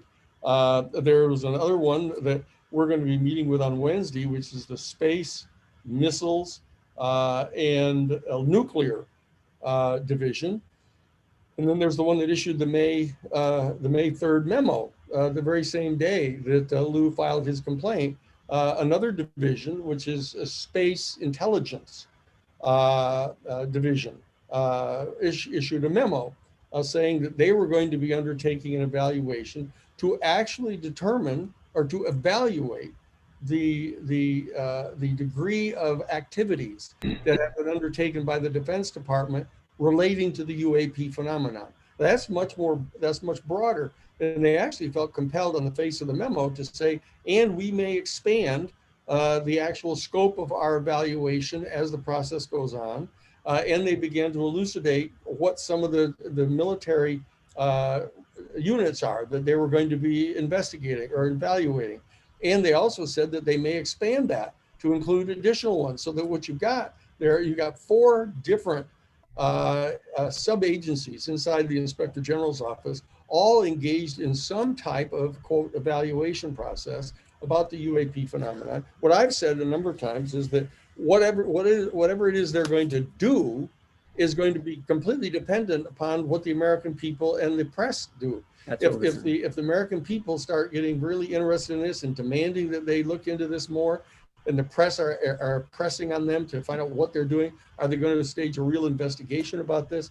The more of that goes on, the broader they're going to go. But as of right now, I've laughed about it. I've actually said it a couple of times. I said it to Blumenthal, Ralph Blumenthal, of the New York Times the other day when he and I were talking. I said, that it reminds me very much of the movie Chinatown, where in Chinatown, Jake Gittes, who's Jack Nicholson character, is asked by Evelyn Mulwray, the Faye Dunaway character. She said, well, what did you do before you became a private investigator? And he said, I was a detective for the Los Angeles Police Department assigned to Chinatown. And she said, well, what did you do? And he said, as little as possible. He said, as little as possible. And she said, well, why is that? He said, well, because you couldn't always tell what was going on in Chinatown. And that's what's happening right now. I think that the various subdivisions of the Inspector General's office are trying to do as little as possible because they can't tell what's going on inside the Defense Department. They can't tell whether the protocols have changed. They can't tell what it is they really ever knew about. They can't tell whether they know about anything or nothing. They don't know what's going on here. And they don't want to be the ones that push to find out, because historically anybody who's been pushing to find out what's been going on inside the United States government about the UFO issue has been excoriated and their careers have been destroyed, so that they're still operating under the old paradigm of please don't say anything about this. We would have Navy pilots who were surrounded by these things flying all around them and going at like 43,000 miles an hour everywhere, and they didn't even dare report it because they knew from all of their friends, if you ever try to report this, the first thing that happens is you get sent to get a psychiatric exam. And they used to send it to John Mack, who I also represented about this issue. So that's we don't know yet. Will we ever know who that person is or organization that's been suppressing this since 47, and will we get back to 47 in these hearings?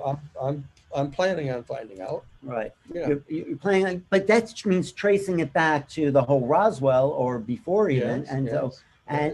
And is there really a trail that leads back there? There's always a trail. There is. There's always a trail. The question is being able to track it. Can I ask a personal question?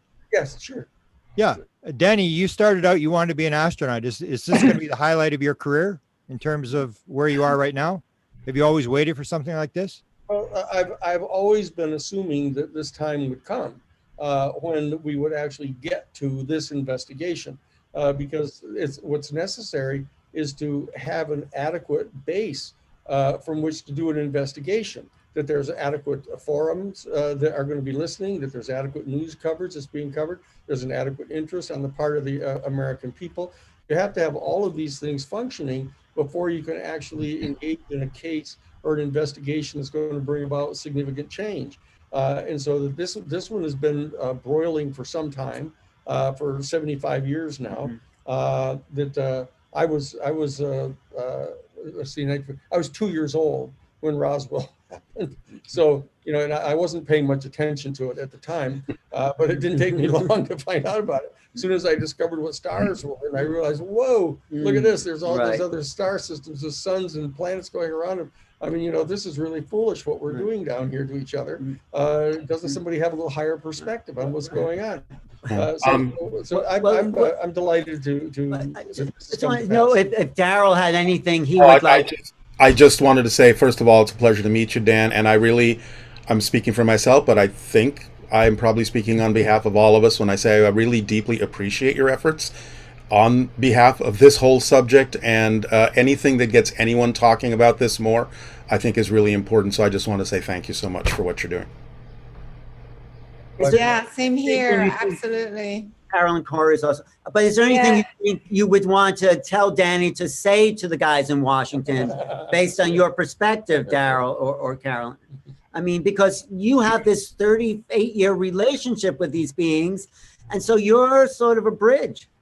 Well, the only thing I can think of at the moment is the old chestnut of scientists saying, look, aliens are very alien, and we don't really know how they think, but we know exactly how they're going to communicate with us.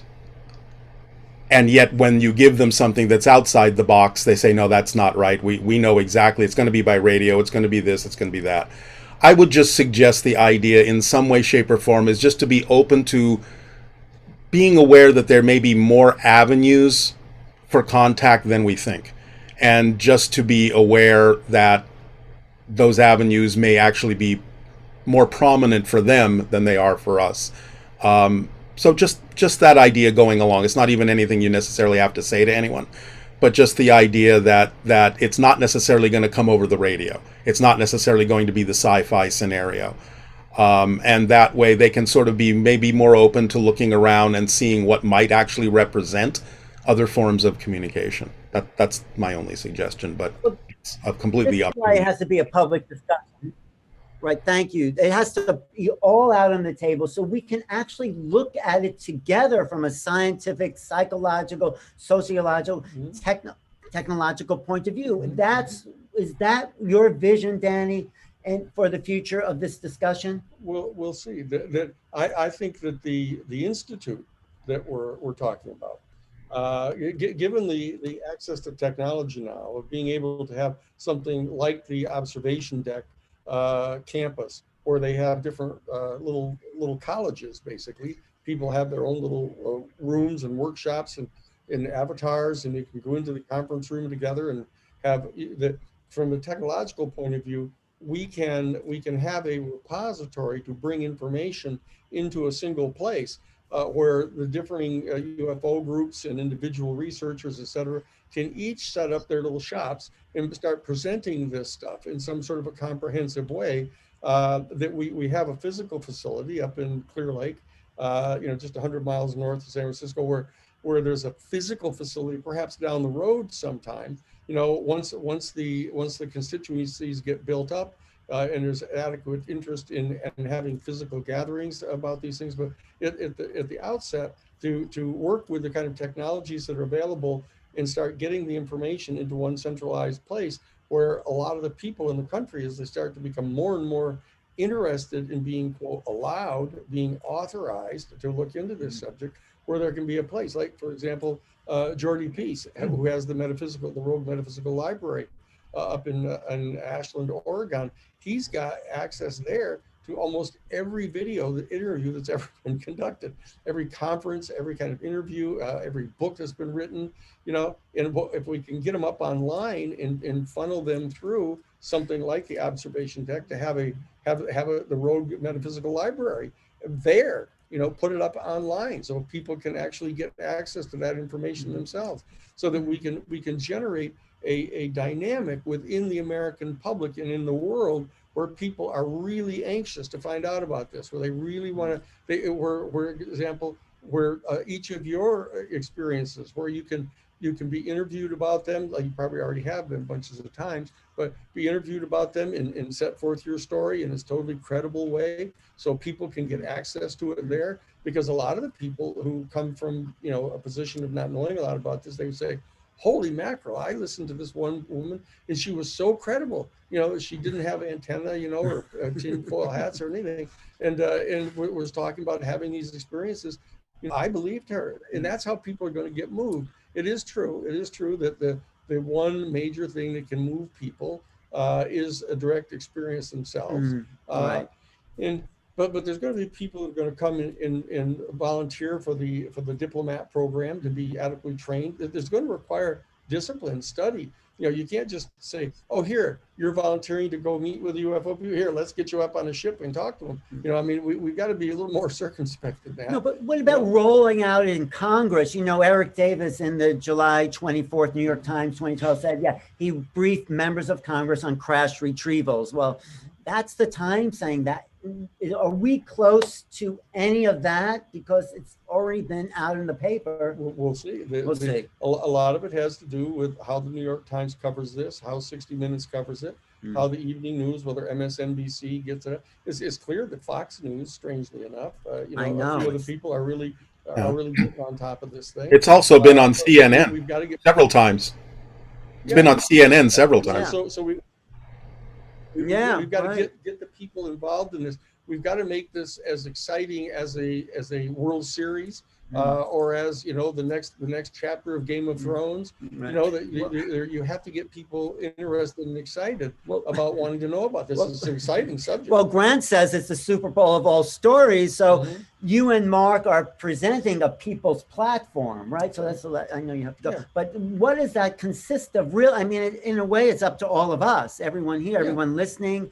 What does it take? What do you vision to create this platform? Well, that actually Mark is going to be instrumental in this. He's helping to conceive of how this can be done virtually.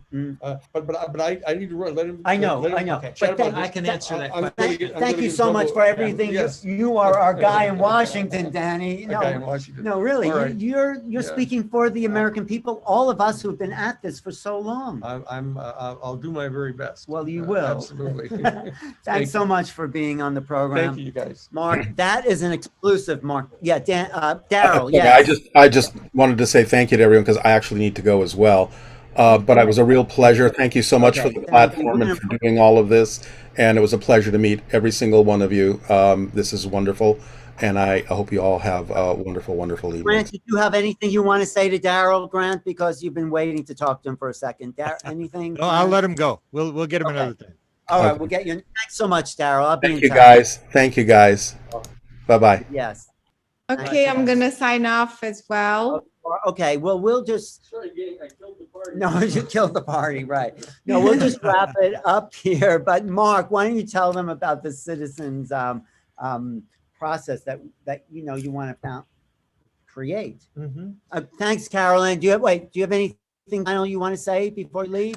I think I already said what I really believe in is that it's time more than ever before to just take back your power and just speak up and stop worrying about this and that or waiting for government to tell us this. Otherwise, I wouldn't do that. Just be out there, just do it, just talk about it. There's so much support system, so many resources.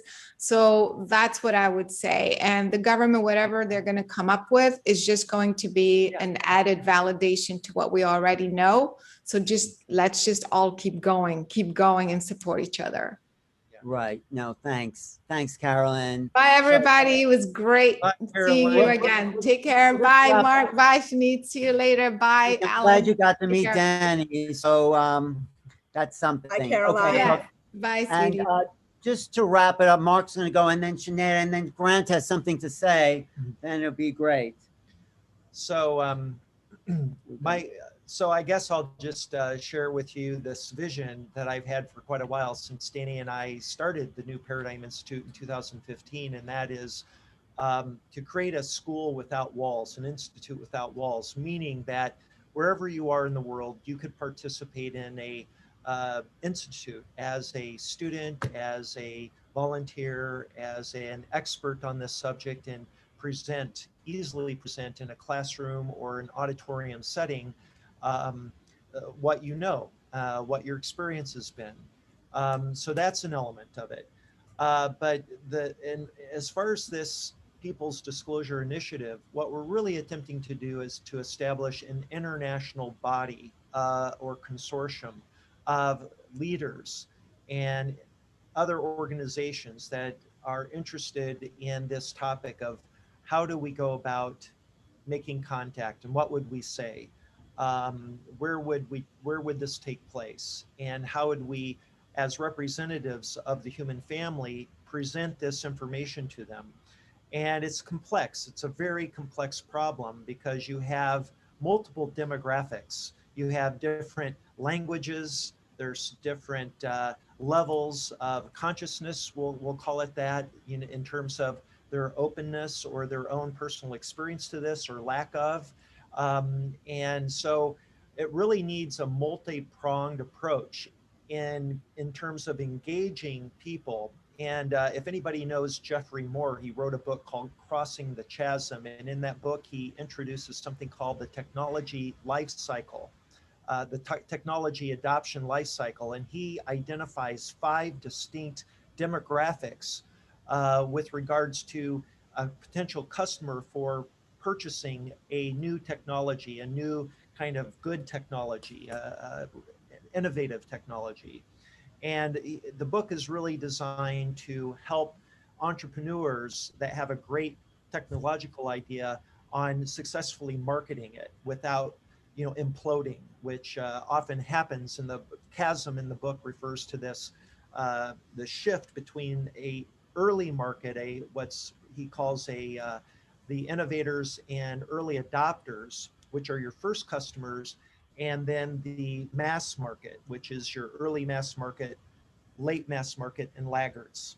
And I really think we need to have that sophisticated of an approach on this topic, and realize that we have these 5 markets, or categories of people that we need to develop a message for, and that it's multilingual, multicultural, and religion factors into this. And so this is a really big undertaking, but it has to be international in scope. It has to be transparent, and we have to have a way to vet people who are going to be the representatives for these different countries, and then let them speak for us, in effect, or at least be spokespersons for this movement. How does that sound, Sinead, to you?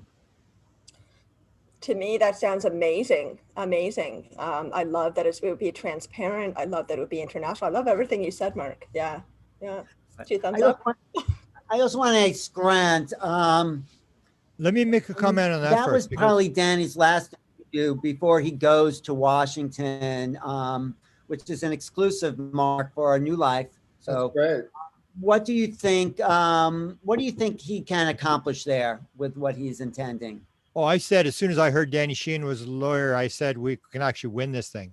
I mean, this is like, it's almost unraveling like a Hollywood script, where I think what's going to happen is they're going to come out and say, we've got so many sightings. We don't know, this is alien, and the roof is going to blow off. I mean, it's just going to go crazy. Even Bloomberg called it a couple days ago, or Blumenthal called it a feeding frenzy.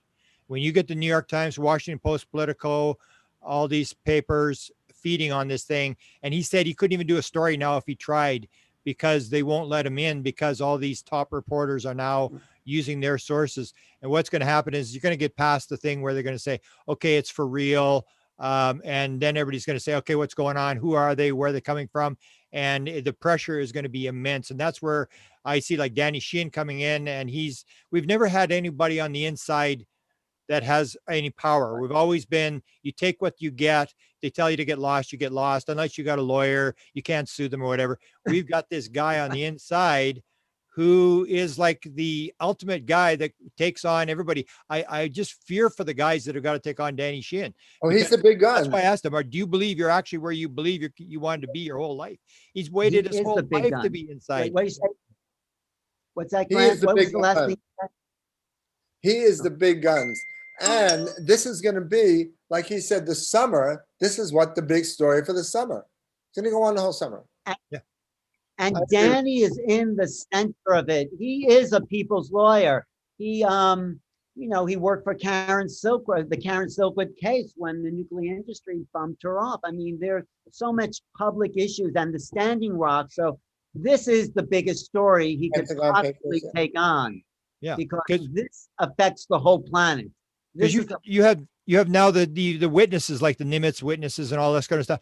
But you wait until they get like Danny Sheehan going on Fox and stuff. They're going to be following Danny Sheehan around like, this is the guy, and he did this and he did that. He shut down the nuclear industry, and this is they haven't found Danny Sheehan yet. But to me, as soon as I heard Danny Sheehan was involved, I said, man, we could actually win this thing, because Danny isn't going to give up. Danny knows when you say win this thing, though, Grant, what does that look like, winning this thing? What do you mean? Well, it's going to spiral. I say that the beginning is only starting. As soon as they say, yeah, this is for real, and start playing, the 2-step and trying to walk around it, that's when everybody is going to realize this thing's for real. And I said this many years ago already. Once the major media realizes they've been had, it's game over, because it's going to be like Watergate. It's going to be like everybody put your top reporters on this, dig as hard as you can, and it's going to all start to unravel really, really fast. And that's what it comes down to. The more pressure they're under, the more it's going to unravel, the faster it's going to move. I think this thing is going to move really, really fast starting at the end of this month. It is unraveling because the news even Tucker Carlson, who I never really liked, but he's coming out to, you mean we've been lied to? He said that right out there. So I think a lot of the newscasters will say, look, the government is saying there's no such thing as UFOs, and suddenly you're telling us there is? Yeah. What's going on? Who do we believe? And so Grant is someone, Mark, and everyone who has knows where all the moving pieces in this thing is. He's tracked every US president and their relationship to the UFO phenomena. So Grant, how will it play out if Danny gets his way in Washington? What do you see unfolding now? Well, I think it's going to be more the media, but the media is going to just start scooping this, scooping that. More and more pieces are going to come out. They're going to be under more pressure to release more stuff. And this is like the new Trump story. I mean, everybody's been looking for a replacement for the Donald Trump story. This is going to be it. I think this is going to go viral. I really do, because they're going to first make their statement and everybody thinks they're going to walk away. This is just going to light the fire. If they say, yeah, this is real, but we're not saying it's alien. Everybody's already said it's real.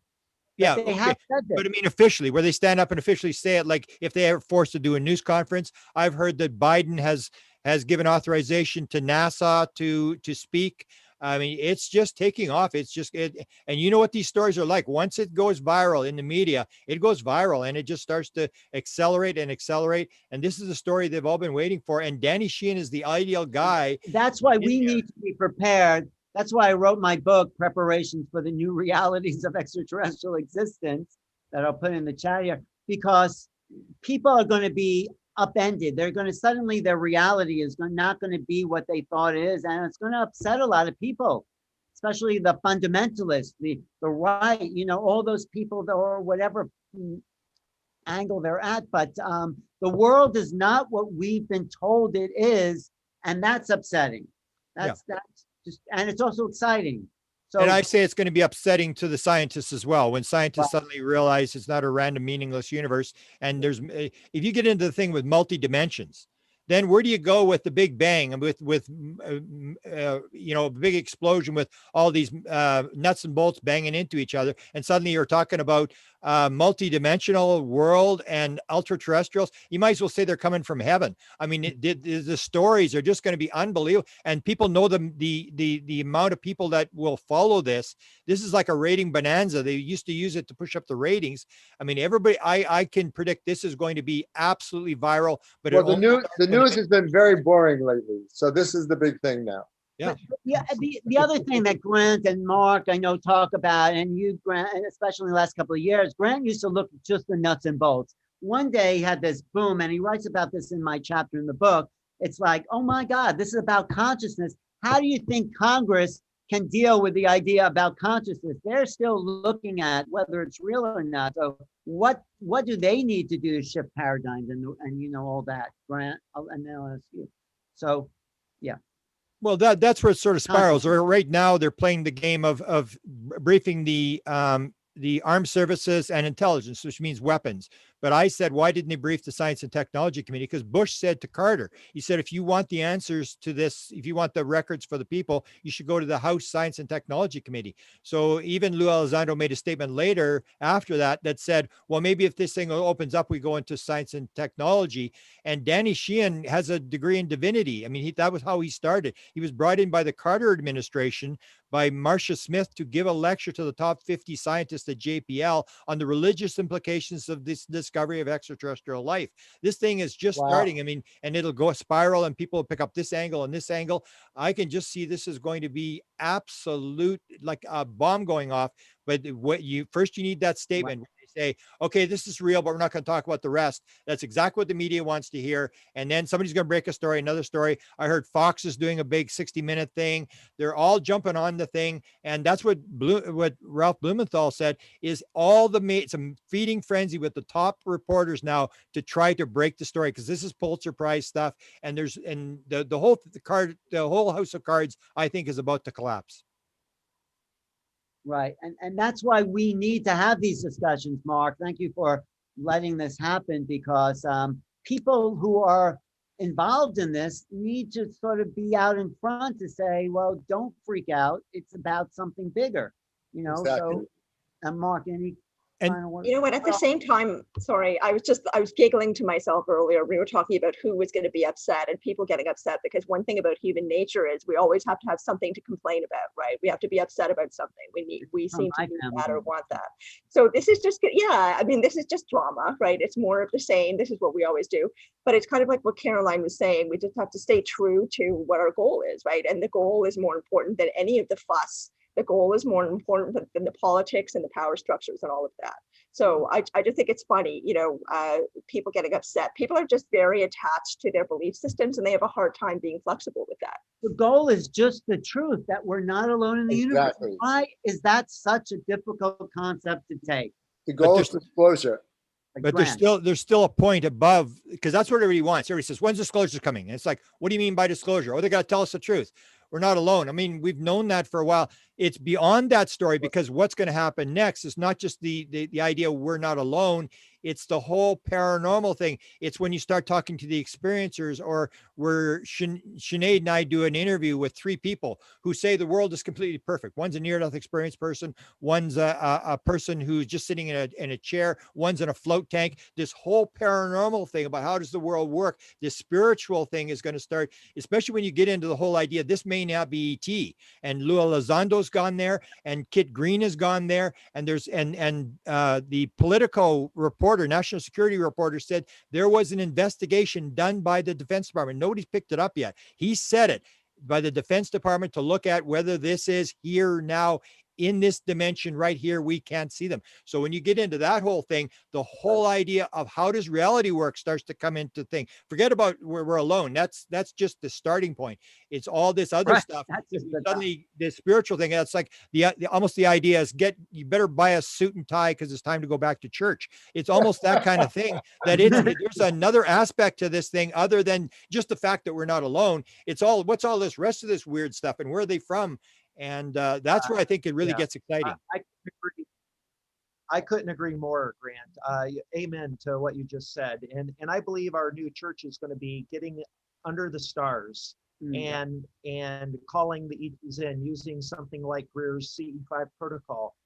And many of the groups that are out there have developed their own meditative practice that result in, you know, these beings or these ships or something, some anomaly appearing in the sky that's clearly not an aircraft. And so learning that there's a, you know, cause and effect relationship between summoning using consciousness to something, you know, unusual appearing in the sky is a huge first step. And for me, that was my first contact experience. Yeah. That blew my There's- mind wide open. It was only hours after that that I had my face-to-face contact. Was Yeah, that there's Grant? e- Because there's- I wanted to there's- say, I just want to make a point that Go we've ahead. actually, Mark, your video, the Jimmy's video, and where you're on at First Contact, Breaking the Veil, has got huge numbers on my YouTube channel. This thing really took off, and you Yeah. see people starting to pick up on that thing, where that's the new thing, where people start looking at that, or even Daryl Anka with Bashar, where people start looking at that and taking it more serious. And that's where the answers are going to be, because I don't believe the answers are in the government. They're never going to tell you. They're always going to have some guy try to get a patent or national security or whatever. It's the experiencers on the street. When you start talking to them and they start becoming on camera and they start telling you what's actually going on and the contacts that are being made, that's when it really takes off, because then it moves out of this whole idea about let's just get the aliens and shoot them and get their technology and we'll have, you know, better cars and more cheaper energy and stuff like that. It's way beyond just this simple physical thing that we have aliens or wherever that's coming. It's this whole other aspect of the spiritual and the idea that we can actually interact with this. And there are people that are interacting with this phenomena and they can tell you what's actually going on, whereas the government will not tell you what's going on. well, that's why Carolyn Corey and Daryl Anchor are here. But the other thing that Grant just said that it's kind of like shocked me or woke me up. These may not be aliens. We're calling something aliens, but that's just the name we give to this phenomena that we can't describe. So let's call it aliens. But it might not be aliens at all. I said to Grant, you can't tell me they're not aliens. I just wrote a book about it. It's aliens. But but you see a lot of them doing that. Let's remember when Reed said, do not call them little green men. I don't want to go little green men. When Leslie Kean and Blumenthal wrote the book, the New York Times article, they said, we're not saying aliens. We're not saying aliens. Then Lou Elizondo says, we're not saying aliens. We're not saying. And what I hear behind that is the fact that, yes, they have bodies. Yes, they have crafts, but they aren't 100% sure where they're from, unless, because they don't have any passports from Zeta Reticuli or something like that.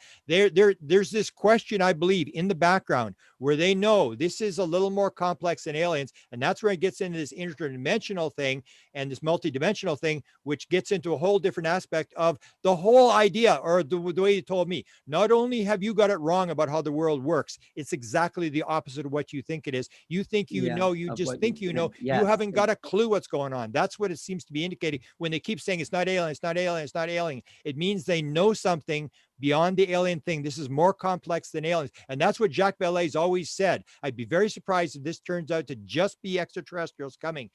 The government knows something. The people in behind know something beyond the alien thing, that this is some sort of complex thing that has to do with the nature of reality. Oh, they've known it for a very, very Doesn't long that time. They've known it for a very long Yeah, time. but Mark, doesn't that expand the whole issue that we're talking about? If we say it's not aliens, then who are we? What does this mean? What is consciousness? What is the essence of it all? This is the question I think whoever these visitors are pushing us towards. I think the whole thing's exciting. As a yoga. Well, one of the things that if you talk to experiencers, what they'll tell you is when they ask them, are you an alien? And they say, no, that would not best describe who I am, or the idea. And so what I would say is it comes down to all the world's a stage, all the men and women and aliens are about actors. They have their entrances and exits, and each man plays many roles. We are all etheric beings coming in, playing a role. And because we played King Henry VIII in a high school play doesn't mean we're King Henry VIII. We have to remember who we actually are. We're all etheric beings.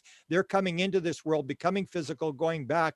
And that comes to this spiritual idea, is that when people suddenly realize that we are etheric beings playing aliens, playing humans, and that's all this big game thing, then it's this whole higher aspect that everything starts to crumble. All the reality, like MIT guys going to MIT suddenly decide, oh my God, I spent $50,000 a year for tuition, and everything I believed was wrong. And the scientific paradigms, everything starts to collapse as to what's real, what's not real. How does the world really work? And that's when we get past the point of just gathering material and realizing there's more to life than just material matter.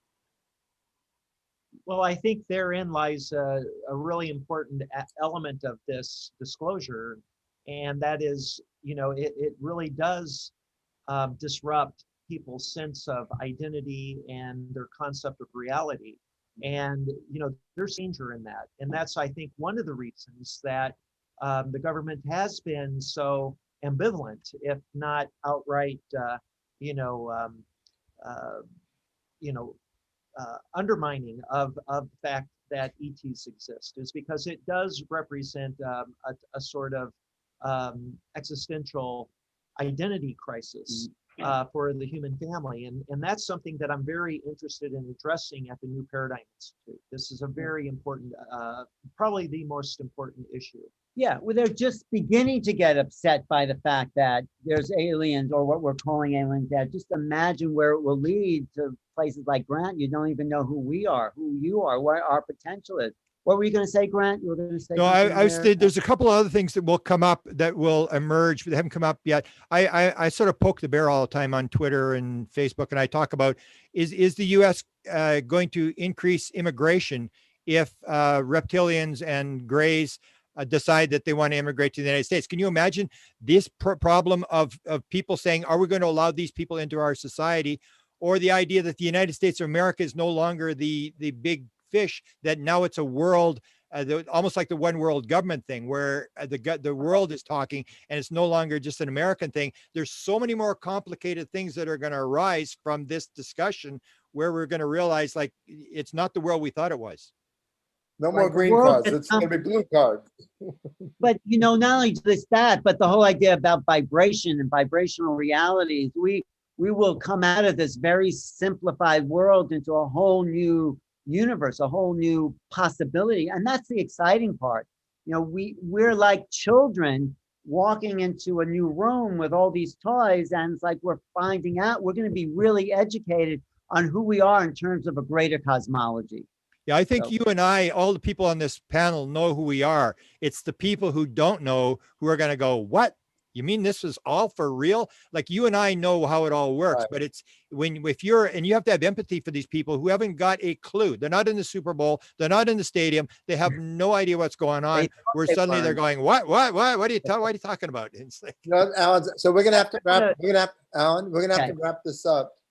Okay, And, just I final mean, words, thank you, Mark, if you have Grant. something. Thank you, Yeah, Mark. I have one final thought, I guess, Go ahead. if there's time. But Yeah. if we don't have time, No, that's just cool one too. final thought. Go ahead.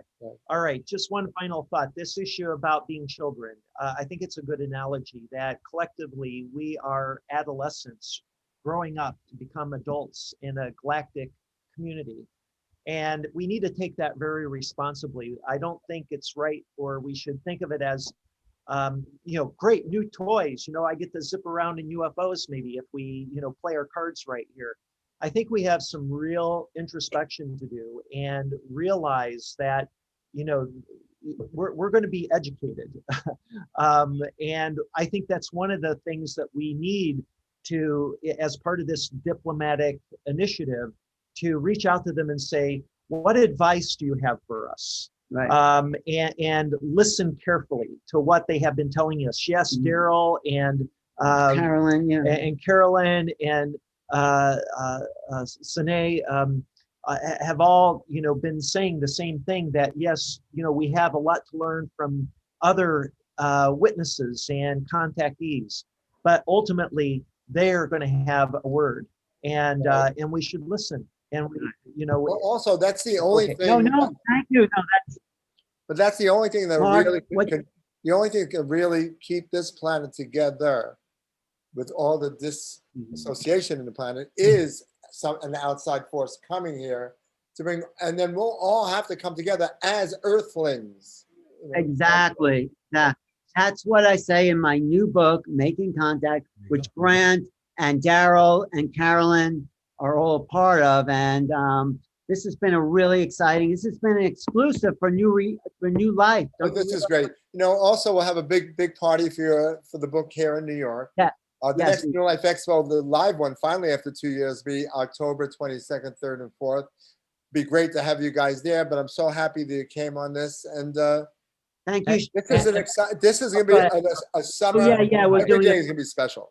Go ahead. Go ahead, Mark. Yeah, we've organized a book signing in Ojai, California for anyone in Southern California.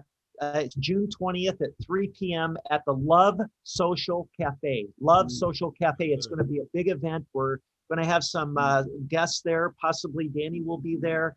And of course, he's going to be there, and JJ and Desiree Hertog. Right. And I'm trying to, I'm reaching out to Robert Salas, who's one of the original witnesses from the Disclosure Project. He lives in Ojai, just a few miles from me, and a good friend. So I'm also having a book signing in Joshua Tree on June 17th, in LA on the 18th, possibly I'll be at the Disclosure Fest on the 19th, Ojai on the 20th, and back in New York at the end of the month. And Grant, how do people get in contact with you? I have a new podcast, Paranormal UFO Consciousness Podcast, and my Facebook is Presidential UFO. And Shanad? Sinead, and my Facebook is Sinead. under my name, Sinead Willihan, and I do research and interviews with Grant, so my work is on his channels, his podcast channel and his YouTube. And how was it meeting Daryl for you, Nate?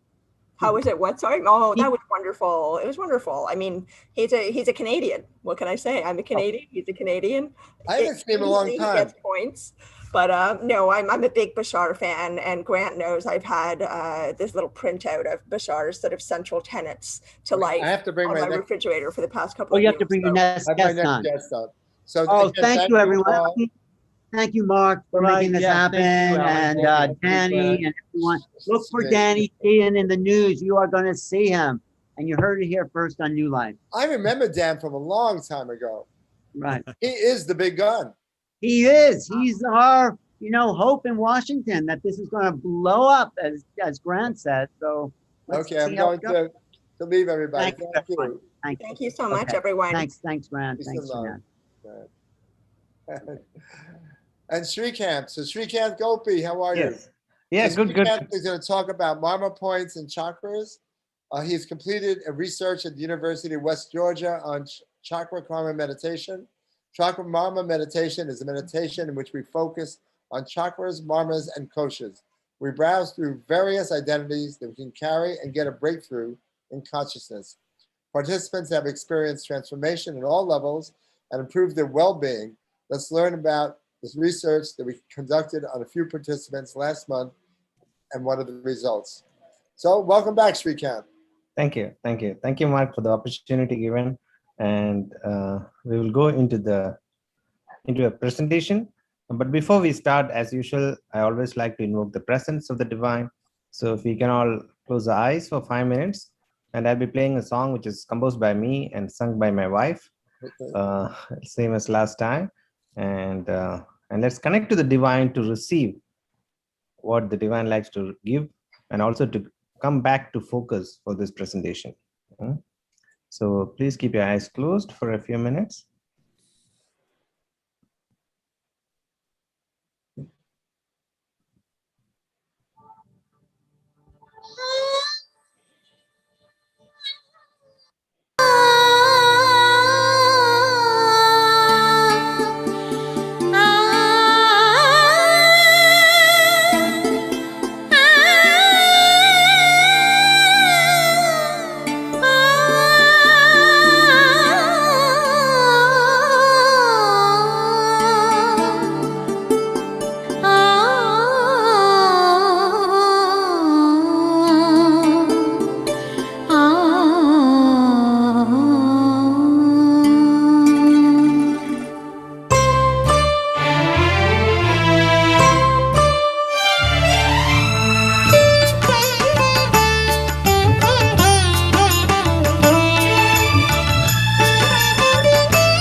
ശ്രീവിഷ്ണുദേവനാമം ആയിരം നാവിഴും അനന്തനു മേലെഴും പാലാഴിവാസാനിൻ രാമനാമം ലോകകാരണമായ നാമം പാപമോചന വേണുനാദം നാരായണായ സാന്ത്വനമന്ത്രം പ്രാണന്റെ പ്രഭവനിനാദം ശ്രീവിഷ്ണുദേവനാമം